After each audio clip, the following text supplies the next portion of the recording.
Hello, my name is Bukola Evergreen, and again, you're welcome to my channel, BEWAJI, The Star Behind the Clouds, and I'm reading an excerpt from my novel titled BEWAJI, The Star Behind the Clouds. So let's read. How could Baba Abeke do this to me? He promised he will never marry another woman or father children outside our marriage. Iya Abeke cried, tears streaming down her face.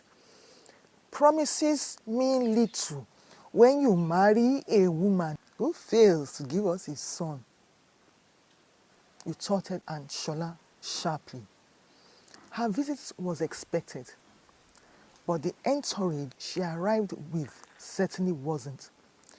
Alongside her came Baba Abeke's elder sister, Auntie Bumi, an unfamiliar woman, and two grown men Iya Abeke had never seen before. The moment her eyes fell on the young men, the truth became clear. The reasons for the gathering was now unmistakable.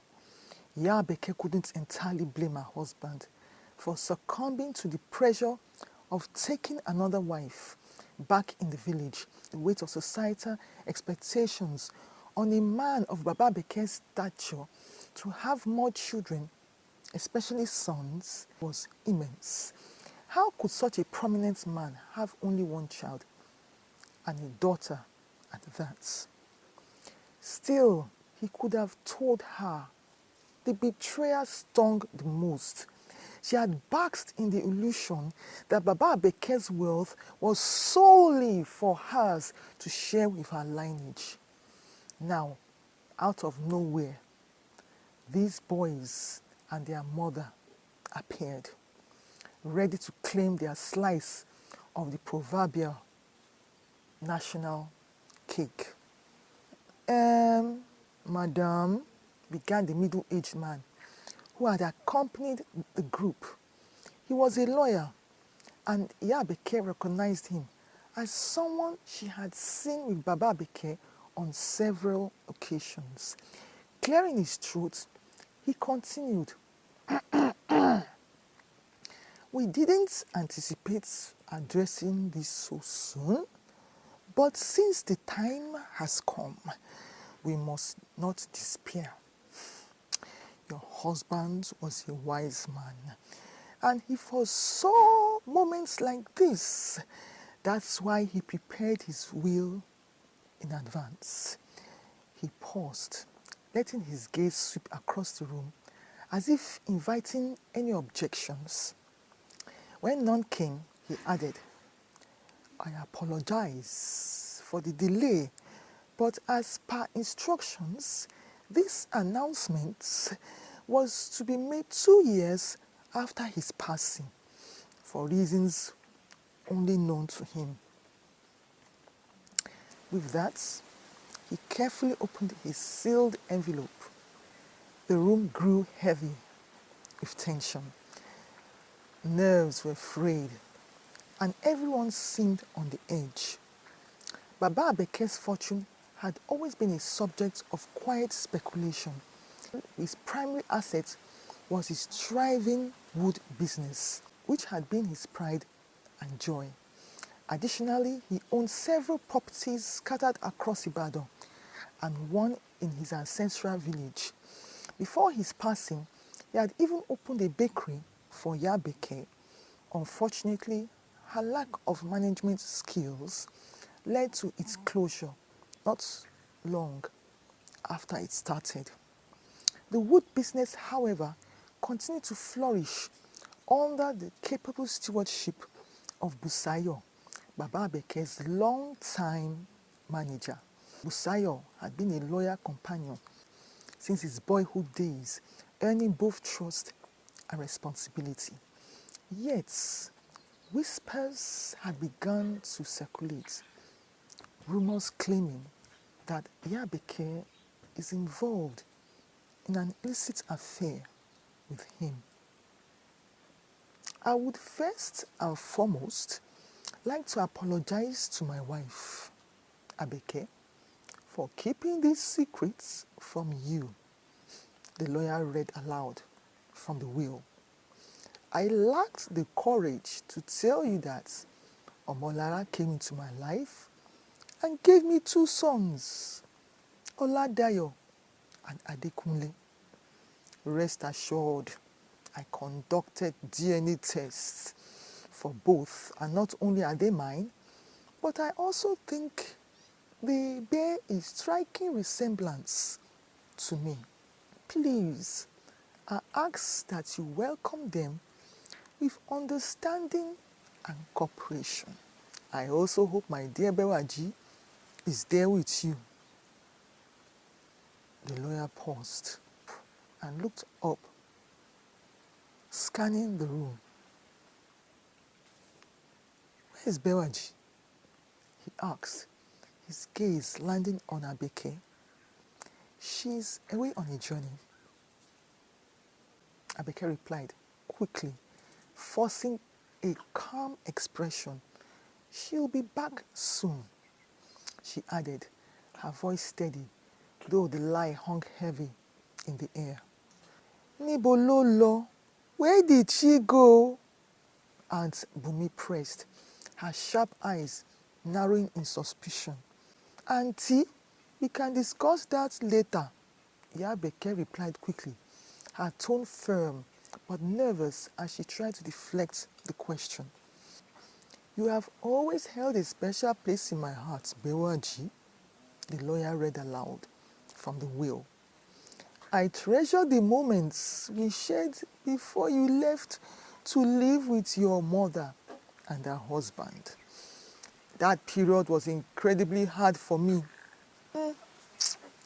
I was deeply unhappy about it, but my hands were tied." Abeke lowered her gaze, overwhelmed by shame and regret. How could she have treated her daughter so unfairly? The question pierced her soul with a deep ache. "I still recall how fascinated you were when I took you to the wood industry, showing you around and explaining everything. I remember vividly when you asked me, 'Baba, can a woman own this kind of industry?' And I proudly told you, 'Yes, of course.'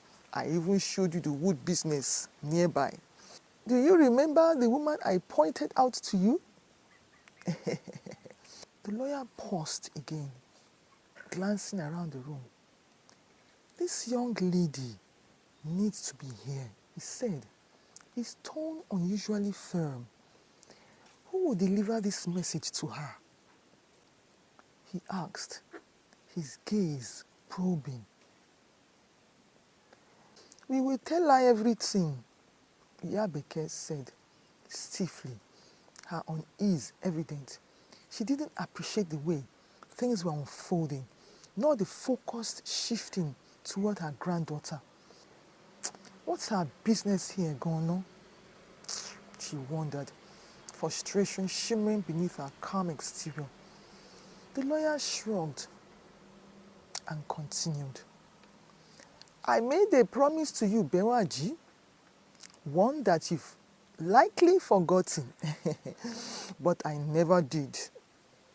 He paused, letting the weight of his words hang in the air. The room felt silent, all ears straining for what came next. "From henceforth, BEWAJI is the CEO of Adebanji Adeyanju Wood Ventures," he declared. The room erupted in murmurs. People whispered and muttered. Their voices blended into a cacophony of reactions. Shock, confusion, and acceptance. Everyone had something to say, except Iya Abeke and the stepbrothers, who remained silent. Deep down, a flicker of joy sparked in Abeke, but then worry clouded her thoughts. Where is my daughter? She had tried calling her several times, but her phone wasn't going through. She couldn't wait to share the good news with her. If BEWAJI is 20, she can step into the role immediately with Oladayo and Adekunle assisting her. The lawyer continued. This pronouncement seemed to please Baba Abeke's sisters, especially Auntie Shola, whose face softened with approval. Omalara nodded in quiet satisfaction, and her sons exchanged gestures of agreement. However, the lawyer added, if she's not yet 20, the company will be put on hold until she reaches the age. In the meantime, Busayo is to be relieved as manager immediately. At this point, Abeke turned sharply to her mother and Busayo, who sat beside each other in uncomfortable silence.